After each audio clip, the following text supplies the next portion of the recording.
Well, good morning my YouTube friends again. It's Margaret here from M.E.s Orchids, and I'm just in the grow room, and this Dendrobium is now giving out a lovely perfume. She's absolutely beautiful. She won't last long now, and I don't really, you can see the little curly parts there. They're lovely, each individual one. And so I've just actually in the grow room just to taking just full advantage of this beautiful bloom. So I've got it for my records, and I've not counted how many blooms she's got, but of course they go around in a big spiral like I've explained, and she smells absolutely lovely. Well worth the effort. Even if she only gives you one bloom like this once a year, it is worth the effort of taking her through that winter rest on a bright windowsill, and she will reward you. That's the bud that blasted. I don't know why it blasted. Can you see it's just coming off in my hands now? But never mind.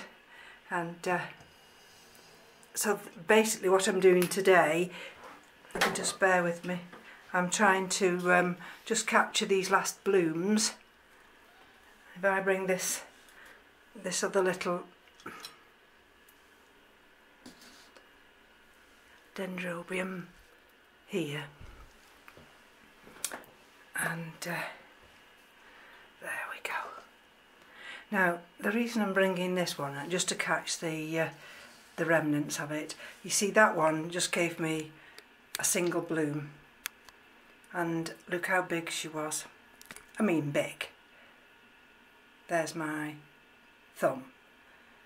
So she might look big on camera, but she isn't that big. And like I say, she's got a new growth, that one. Now, because that's just the single bloom, when compared to the others here, that bloom is so much bigger. But this one's been in flower now quite a while, and I've had to try and lift that up because those flowers are just weighting her down a little bit. And of course this one I called Chantilly Orange Surprise, just because it came to me as a no ID.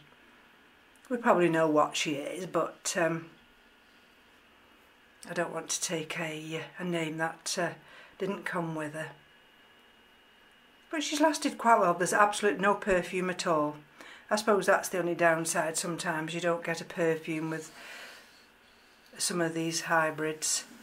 But never mind, the blooms are very nice. And if I can, what I'm trying to do is manoeuvre around. I want to bring this terrarium up here, and I hope I'm not in my own light. Let's see if I can take her down here. Can you see there? There. So nothing on this side has happened at all, but then all of a sudden she's got a little green new leaf coming there. I'm absolutely chuffed to bits. And of course that other one, that new leaf's been growing there, that root is elongating, and so this one is doing, it's come on tremendously. I thought I'd lost this one, and I'll put the lid on and then you'll see what it is. And it's a Seagull's Gem. So I'm really chuffed that at last this one's giving good signs that it will recover.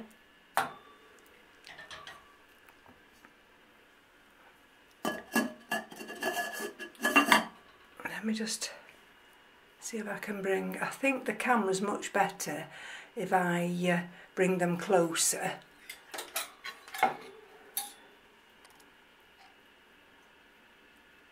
So this is the Laelia lobata, and she's got the 2 growths there, and I'm just waiting to see some new roots, and that one I've recently sprayed. That's the awarded one, and that's got the new growth there. Is it in focus? I can't tell whether it's in focus. So I'm just about to water them, and the humidifier is on at the moment. I'll just take you over now to the phals that are in the vases, just to give you a quick look at them. There's the roots. Now this one, if you'll notice, has got no water left in it at all now,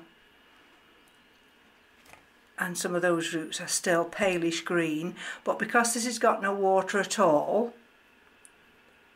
I'll probably just introduce a little bit of water today, just to cover the bottom of that lava rock and decorative gravel.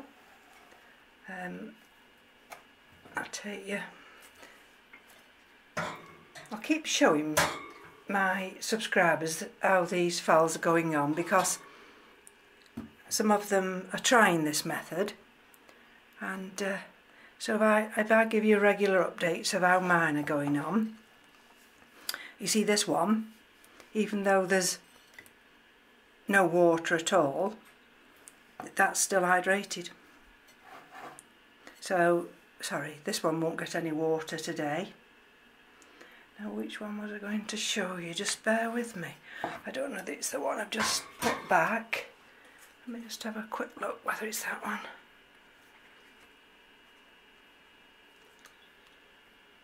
One of them, I can't see which one it is now, has already started to send its new growth out into the gravel. Let's see if it's this one.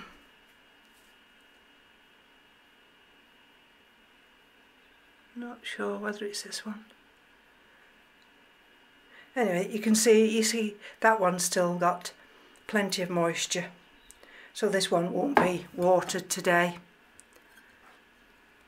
at all. And there's plenty of humidity in the orchid room. We are at 66% at the moment, 20 degrees C. The big one over there is still green and hydrating. Let's have a look at this one here.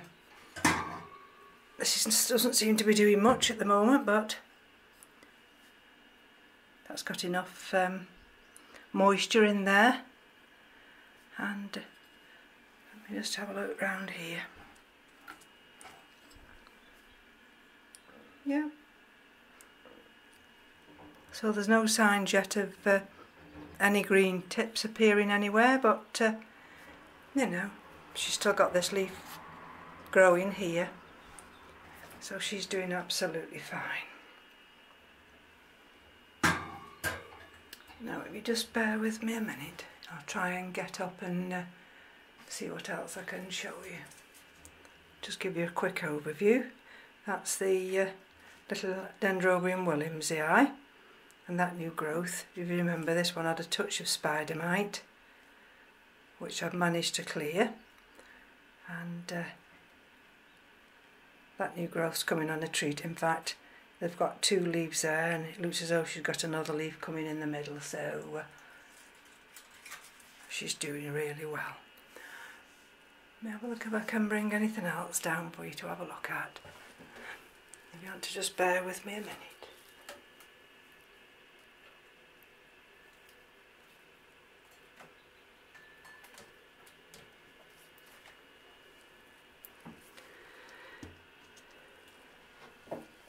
You have to be very careful when you handle your orchids.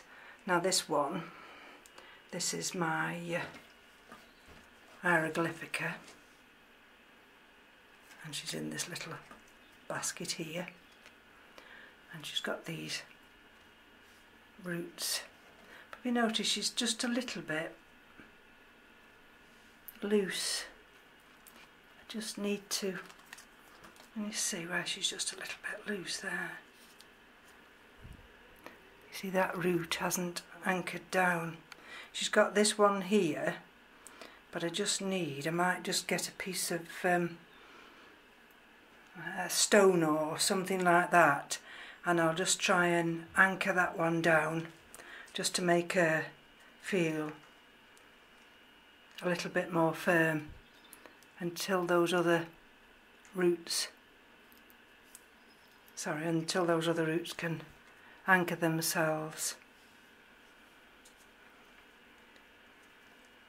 And that's the newest leaf, and you can see that was the year after I got her, and that was last year's.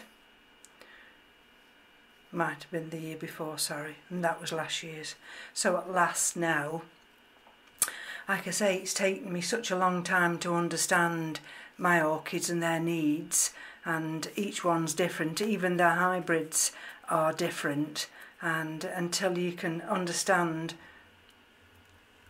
your orchid needs, sometimes you'll lose them, and it's really not through any fault, it's just each one has its own individual needs or enthusiasm to, you know, want to buy everything we can, you know, we can see that looks pretty or has got a nice bloom. We fail to realise sometimes that not all of them, even though I've got a little grow room here, not all of them are suitable, because the Dendrobium, the Pleurophthalus restropoides, see, that's cold, that needs you know, a colder environment, so that has to go in the back bedroom, which faces north. Now you see this little one here, this is Phalaenopsis parisia, this is a little species one, and this is one I did really struggle with last year. But now,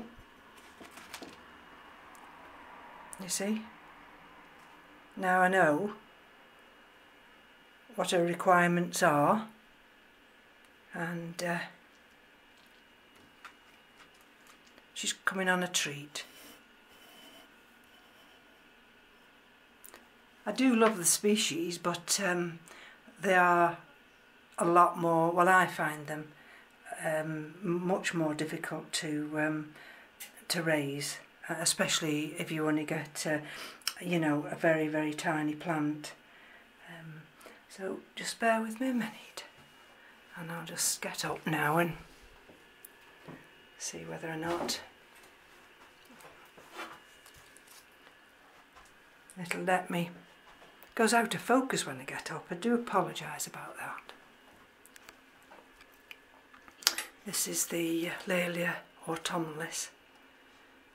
And that green tip's extended there, and she's got another green root that's extending there, and she's got that new growth there, and she's got signs of a new growth coming out of that sheath there.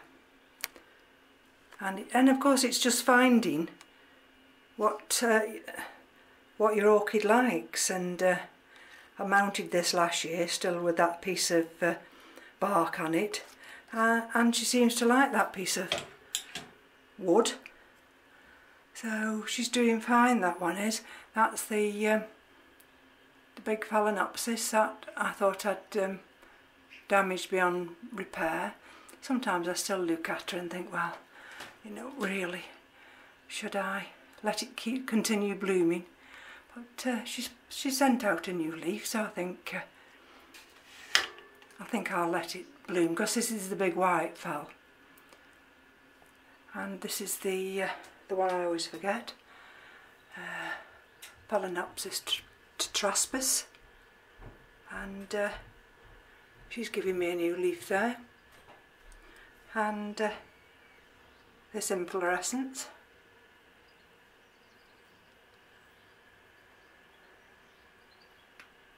Still there. I don't know why she won't open. Maybe she will eventually.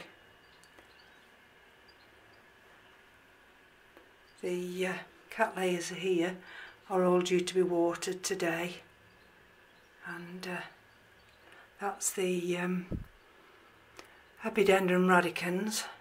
I'm in two minds whether to repot her. I think she should be more healthier than she is, so I will check on that one. Like I say, the cat layers, because these all add scale, they are at last now settling down, but I do check them regularly, and it's just going to be a day of watering everything and checking everything. If we come round on the windowsill here, I don't know that I'll be in my own line.